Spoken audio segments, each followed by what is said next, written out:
Good morning, everybody. Welcome back to your favorite herping YouTube channel. Today we're going to go out and look for some indigo snakes because of how nice and cool it is this morning. So hopefully they'll be out basking around the gopher tortoise burrows. Don't know if we'll find anything or not. I don't know if you saw the last video, but we found a shed from a baby eastern diamondback. So I'm also going to be looking for those today and see what else is out. So wish me luck. Here we go.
Alright guys, so this is what I've been looking for all day. It's an adult male eastern indigo snake. He's huge. Almost 7 feet, I'd say.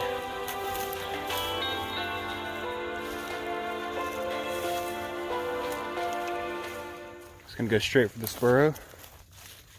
Knows exactly where it's at. Incredible. My day's made. I can pretty much go home now. So, can't get any better than that. Hey guys, welcome back. I just got off work and I'm going just down the road to one of my new favorite spots. Well, it's not really new, but I mean, it's one of my favorite spots for a new reason now. It's home to both mole salamanders and marbled salamanders, and possibly other salamander species. I know there's also slimies there, but they're everywhere in South Georgia. Alright, so you guys can see it's nice and hilly, obviously, and you know, this is not in the foothills at all. This is extreme southern Georgia, so it's a little unique area that I love to visit. It's downright beautiful too.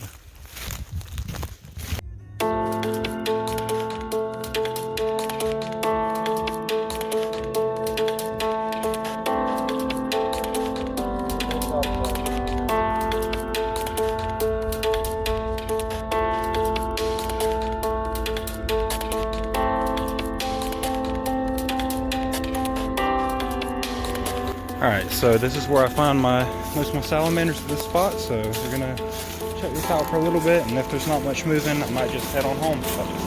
We'll see.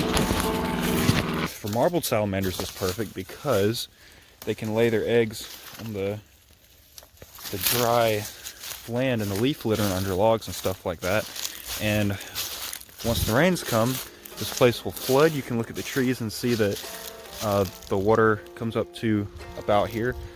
So once that happens, the eggs will hatch and the larvae will swim free in here and do what they need to do.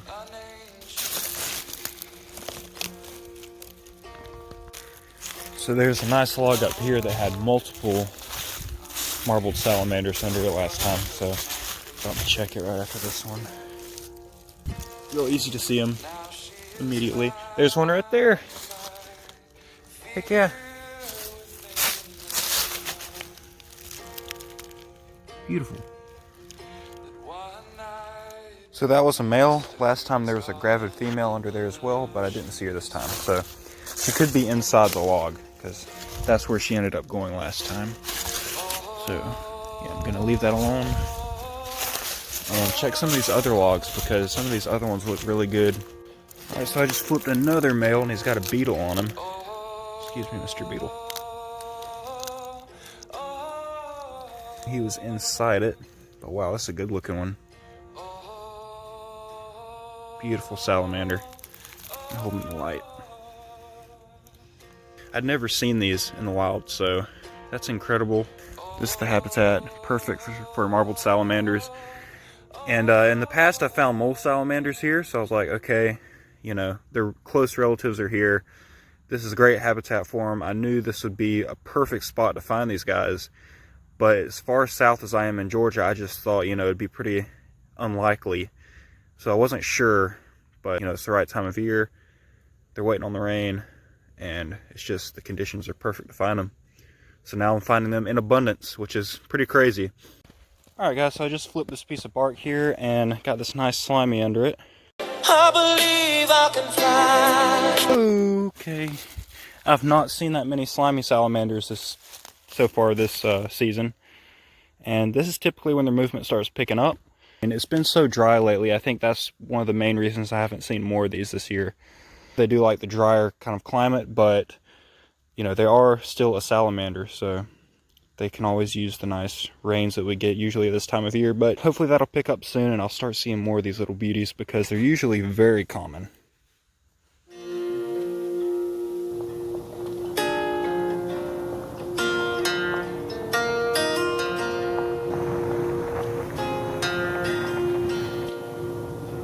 I had one task in a home. I had to draw water from the well for my father's horse. So it would really make my day to find the mud salamander. Mud salamanders are in the same genus as the red salamander, Pseudotriton. And they're not very common down where I live. But we do have the subspecies down here called the rusty mud salamander. And even though they're not as bright red as some of their northern relatives, they're still a really neat species. I don't really know much about finding them, but other than just looking in the mud, so I'd imagine it would take some sifting through these leaves. Just found another one of our good old faithful slimy salamanders. It's a pretty one. Oop, oop. He's going ham. He's going inside the log. Or not. He's gone. Sorry about that. But some pretty habitat. Ugh. I was the least among my brothers. Just found the slimy salamander. It's a southeastern slimy salamander. Plethodon gramani. And he was underneath some bark over there. And I've had him out for a while and he's kind of getting stressed out, so I'm about to let him go. But here's one last look at him. Just photographed him. And there you go, bud. Hopefully he'll be fine. I mean, there's no reason why he shouldn't be, but I just don't like keeping them out for very long because they do dry out. But the good thing about slimies and, you know, other salamanders in the genus Plethodon is that they're kind of made to inhabit these dry woodland habitats, so it's not too bad for them to keep them out of their moisture for too long. But I do carry water when I can so that, you know, there's not any chance of them drying out. And I would be the last among them to hold the reins, but I could feel the heat. Alright guys, I think that's it for this video.